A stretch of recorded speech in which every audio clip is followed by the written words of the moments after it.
Hi guys, thank you so much for waiting.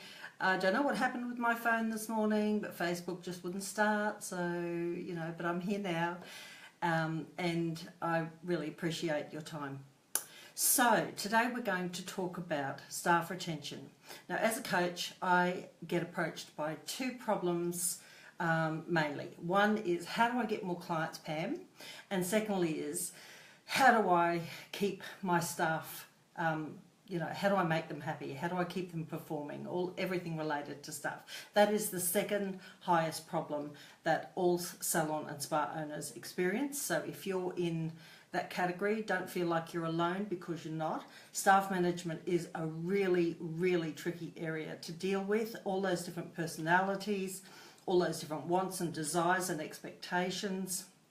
I was very fortunate enough to get some excellent training in staff recruitment and management when I was in a previous business. My husband and I had a pretty busy roadhouse. We ran 56 staff on a 24-hour roster, 7 days a week, never closed the doors. So we've faced pretty much every staff crisis moment that you can imagine, and I've learned a lot along the way. And the thing to remember is that staff are just people, and much as we'd like them to operate like robots or pieces of equipment that don't break down, don't get emotional, don't feel unhappy, don't feel happy, all of these things, they're not. Okay, so we're dealing with human beings with feelings and emotions, and some days they're going to feel great, some days they're going to feel terrible, and that's going to come to work with them, even though you'd prefer it didn't. So first I want you to realise that today, in today's environment, the likelihood of keeping staff members for really long periods of time probably isn't as high as it used to be. With the younger generation coming on board as therapists in the salons, they're out there to get life experiences, and staying in the one salon for really long periods of time probably isn't their end game. So don't be too hard on yourself if you find that you are turning over staff more than you probably would want to.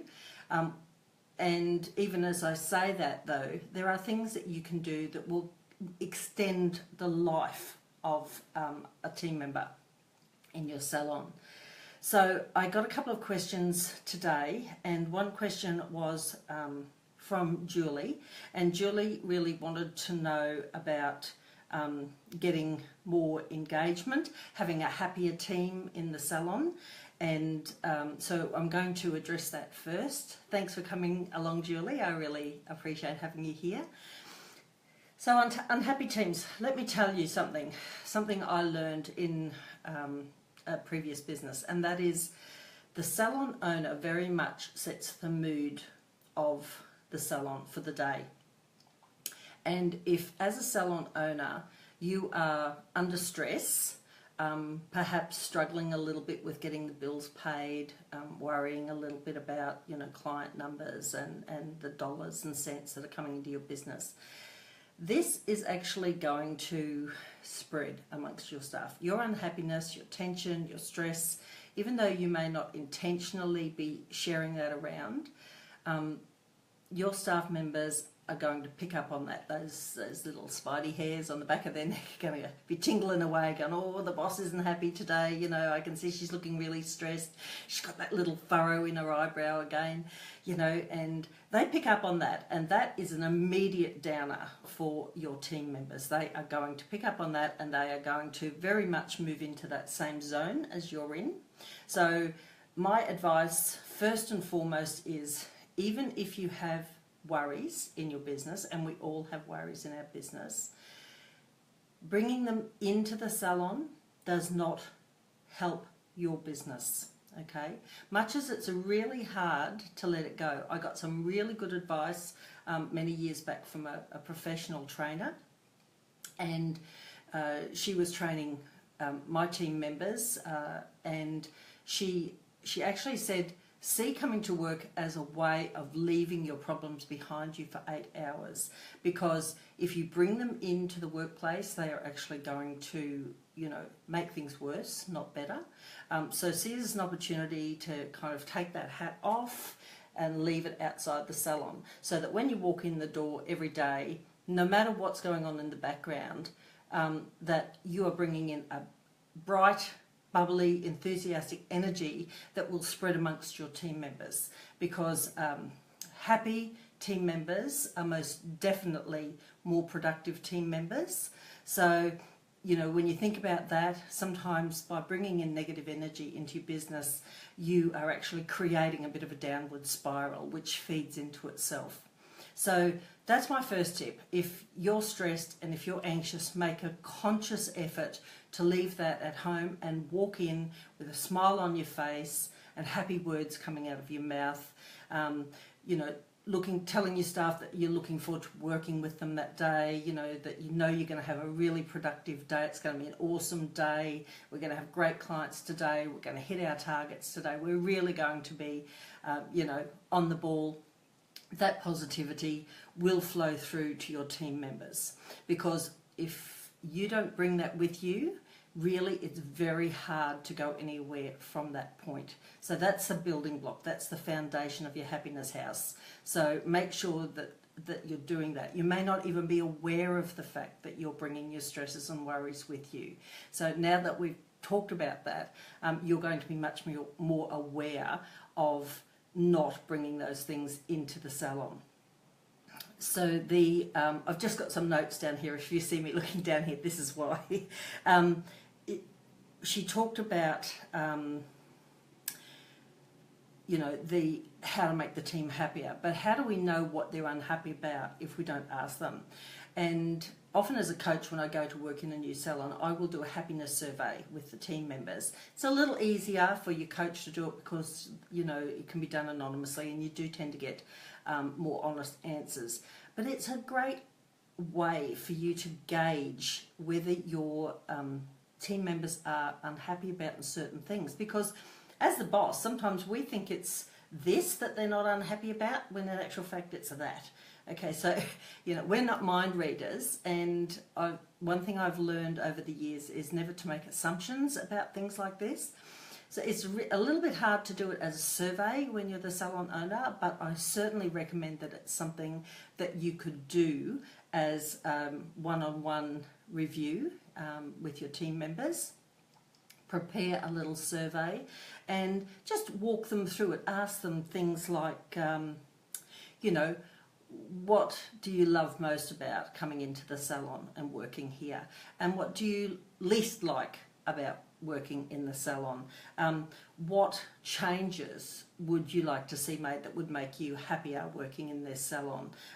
What is it that we can do for you that would make you happier and more productive and loving your job? And really honest questions like that, and getting them to say something in response. Don't accept a yes no answer, because that doesn't really tell you anything, and staff will often try to go down that pathway. They're sneaky little buggers.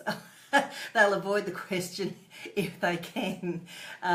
So getting them into a conversation, making it feel like a really safe place for them to talk to you is really important. I mean, if you're the kind of boss that every time a staff member comes to you with a problem or an issue, you put them down, or you tell them they're wrong, or you make it a whole negative experience for them, they walk away feeling deflated and probably a little stupid, and they're also going to say to themselves, well, that's the last time I try to talk to the boss about that problem, because look at the response that I got.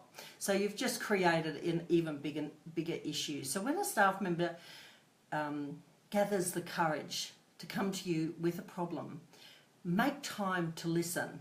And I mean, really make time. Set a time aside, whether it's 30 minutes in the afternoon during the quiet time, or whether it's after work, even go to a coffee shop. We can sit down and really talk about it, because I can tell you, if a staff member is brave enough to bring an issue to your attention, it's really important to them. So listen to what they say, and more importantly, ask them for input on how to resolve it. So you know, they might come to you with an issue about a particular thing that's happening in the salon. That's great, you can take that on board. But you also need to know what they consider is the best way to resolve that issue. Maybe what you think will resolve the issue isn't in line with what they think will resolve the issue. You're not promising to do everything their way. You're just simply listening, and a good listener is invaluable in that kind of relationship between employee and employer. The more you can involve your team in the decisions that you make about the business, the more they will feel involved in the business. They will feel like they are part of the business. They are going to want to perform better in that business because they feel like they really belong in there. They're not just someone who comes in at 9, works a few hours, does the bare minimum, leaves at 5 and picks up a pay packet at the end of the week. You don't want staff like that. They are not the kind of people who are going to help you grow your business. So making sure you're getting regular input from your team members about the decisions that you make in the business. It could be anything. It could be, I'm thinking about changing the wall colour behind the reception desk. I went and got some colour cards. What does everybody think? You know, what kind of fits in with our branding? Little things like that. But when you get them to give you their thoughts, they are so much more engaged in the process. You know, when they see that colour on that wall, you know, it's like, oh, I helped to contribute to that. So, you know, getting consensus on things like that. Like I said, you can say right up front, look, I may not take everybody's opinion and act on it, but I'm really interested in hearing what you've got to say, and more importantly, why you're saying it. So getting them involved in the decision-making process. If you're thinking about changing your wax, for instance, you might have half the team members who absolutely love the wax, another team member who hates the wax. You've got to sit down, you've got to find out why, you've got to come to an agreement, because, you know, you want everybody to be happy using the wax. You're not going to get a team member promoting her waxing services if she absolutely hates using the wax that you're using in the salon. So involvement in every process is a real plus, and getting their input. Sometimes it's great for morale to offer little surprises.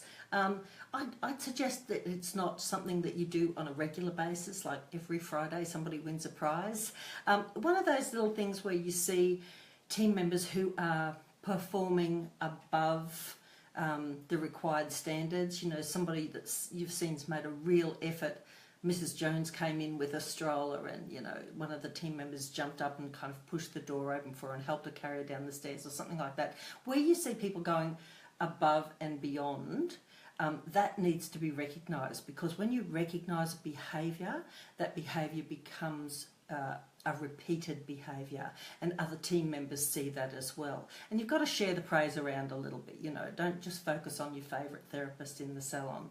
I was working with one lady once, and I said this to her, and she said, we're talking about a particular team member who was underperforming, and I said, you know, try finding positive things that you can say to her, you know, things that she's doing right. Try to find the right things and stop focusing on the wrong things.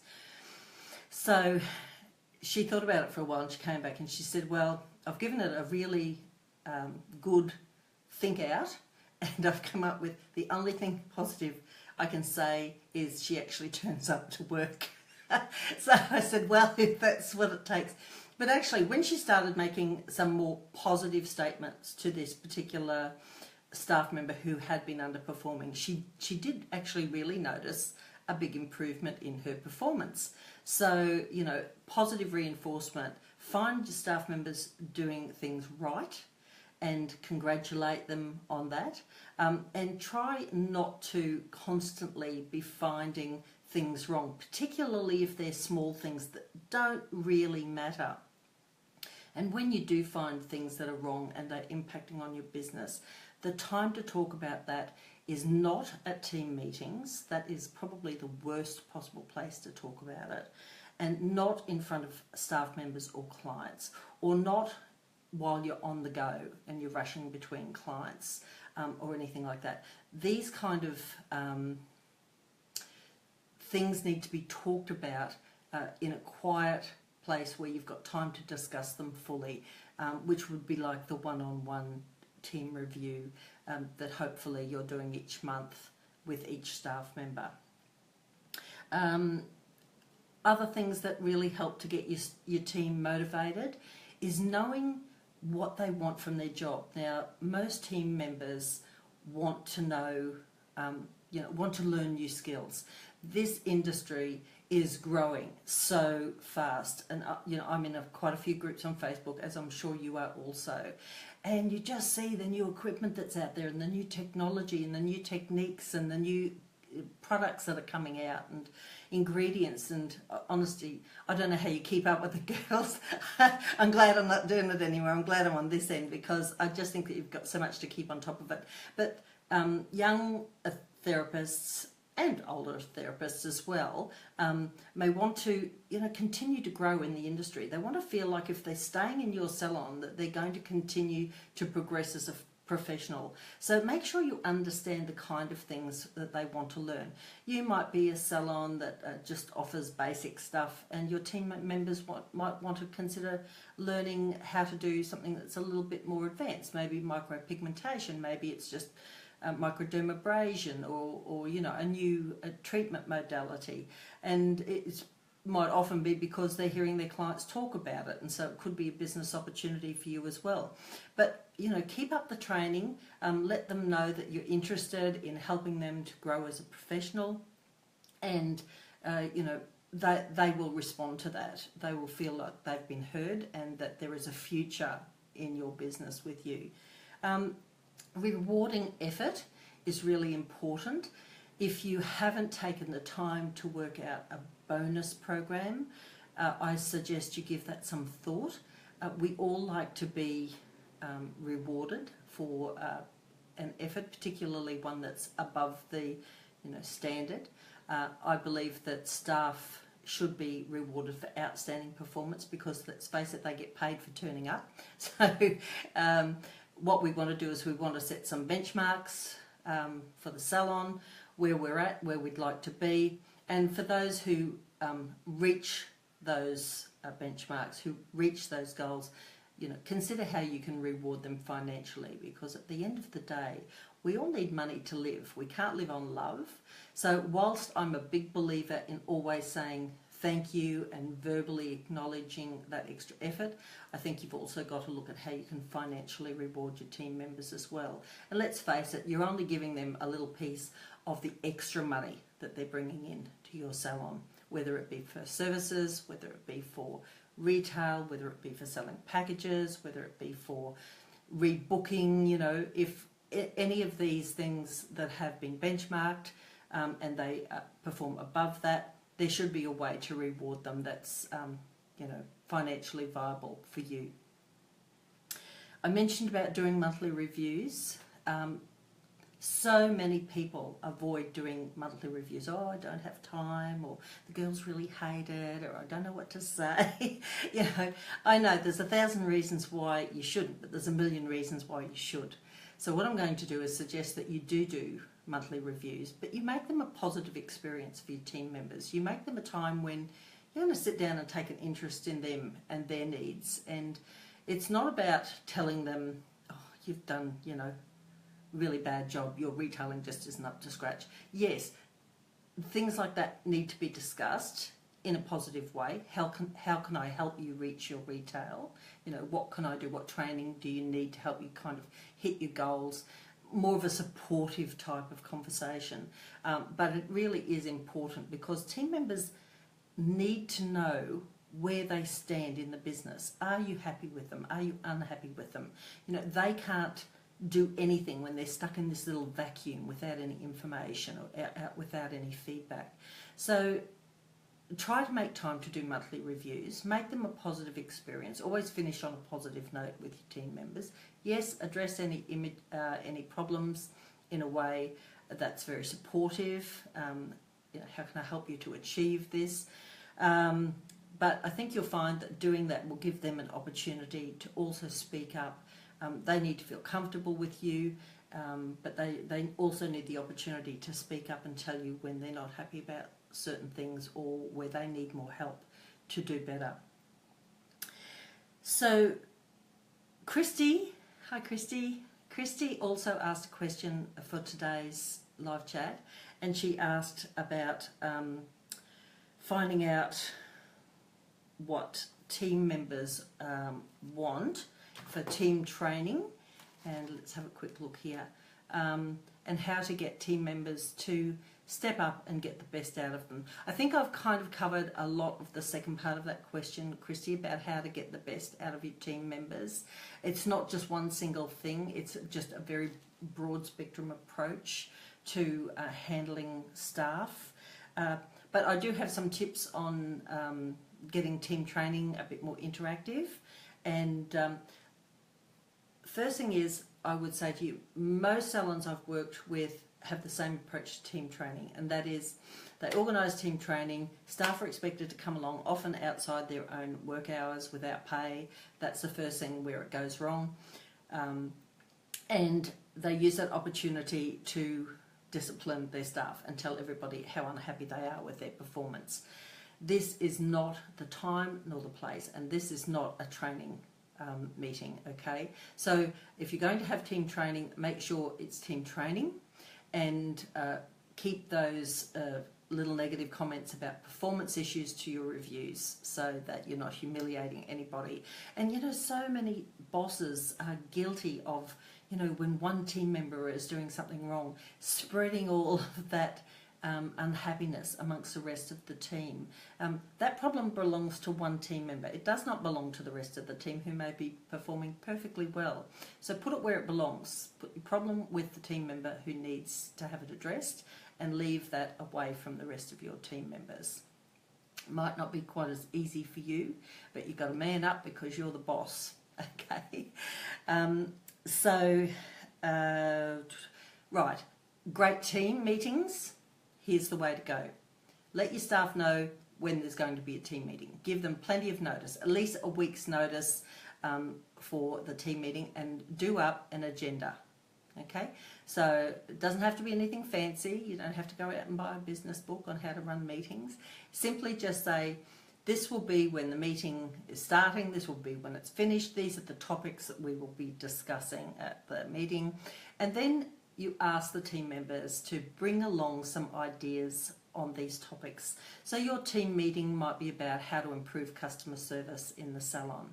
So you might say to them, could everybody bring along at least one or two ideas, maybe things they've seen done in other salons or things they've picked up in the salon, on ways we could really excel in customer service. Tell me what you think. Once again, getting the team members engaged in the process, getting their input into the whole thing. We want them to take ownership of the outcome. So give them an agenda, a week or maybe 10 days, depending on your roster. Try to work it so that it's as convenient as possible for most team members to come to. And remember, if they are coming outside of their paid working hours, by law you are obligated to pay them for team training. However, if it's done well, it's not an expense, it's an investment. So keep that in the back of your mind. Make it an investment in your business and make it work for you by structuring it really well. Make it fun. People love to have fun. What can you do to make these things fun? One client I worked with, she used to go out and buy, you know, brightly coloured donuts and take away coffee and hot chocolates for her staff members, and she'd put out a big bowl of mixed lollies, and you know, just things. Maybe they're not fun exactly, but it just livened up the whole process. Everybody really looked forward to it because she'd start the team meeting off with these really positive experiences.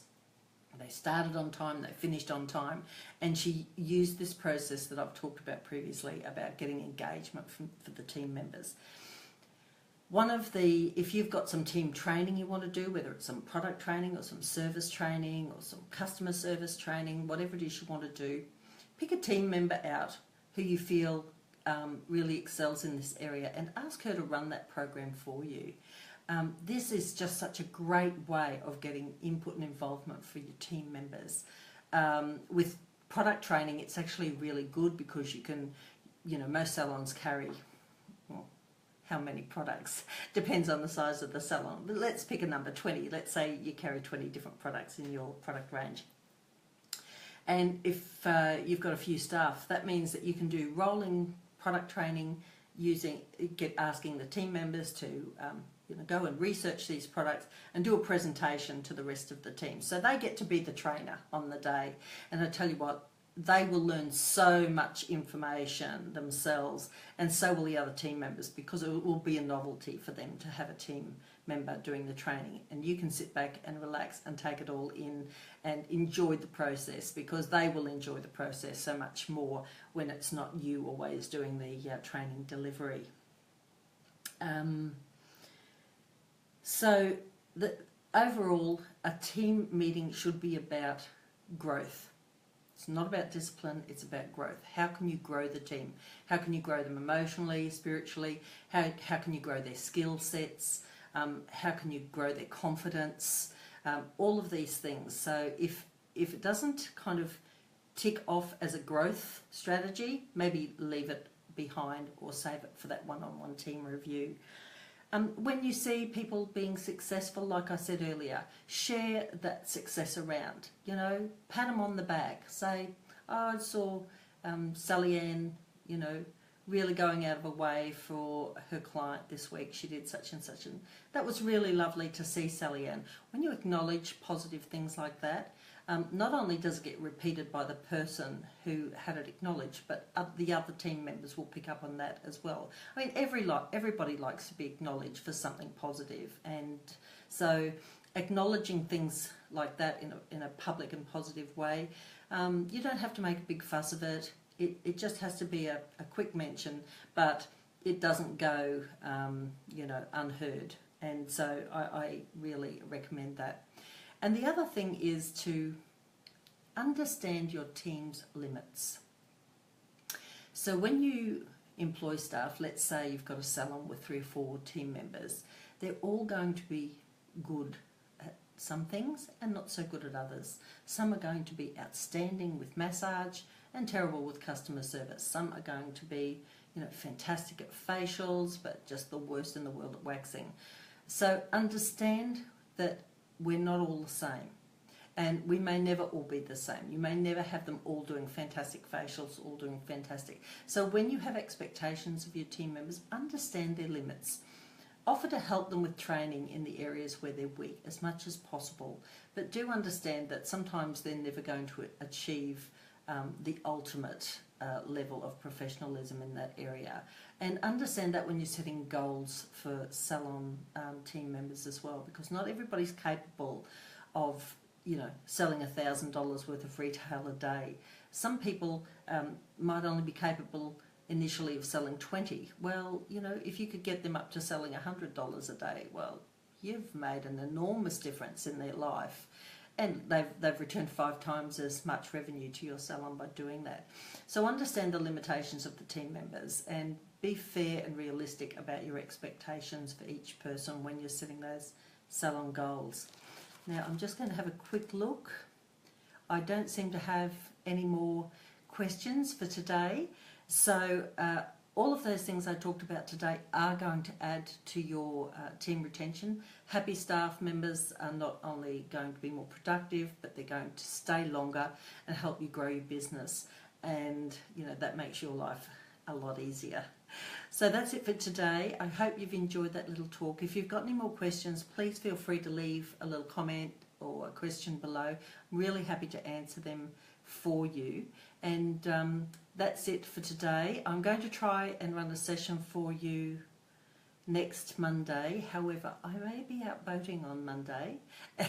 So if it's all working well, I'll come to you from the beautiful Broadwater on the Gold Coast. Otherwise, it will be the following week. But until then, stay profitable, and I'll talk to you soon. Bye for now.